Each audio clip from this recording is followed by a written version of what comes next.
Yan, sa mga oras na yan mga boss, tinatanggal ko na yung helmet ni ma'am. Yan.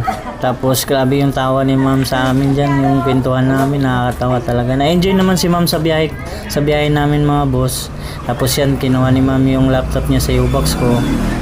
Ayan. Tapos pinasok ko yung helmet sa U-box. Tapos tinatanong ni ma'am kung magkano. Sabi ko wag na. Eh sabi niya hag na lang daw yung bayad. Kaya ma'am, mag-ingat ka po palagi ma'am. Sana may part 2 po. God bless.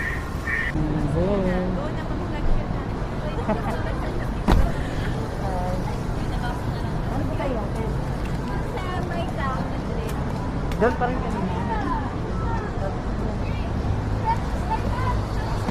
Wala mo po.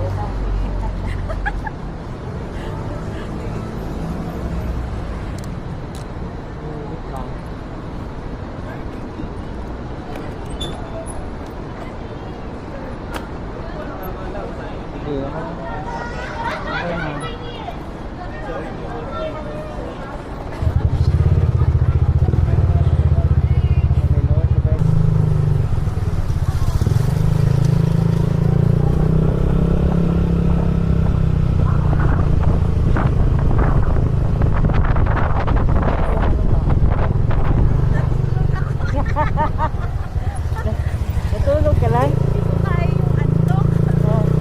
Pwede ba doon matulog?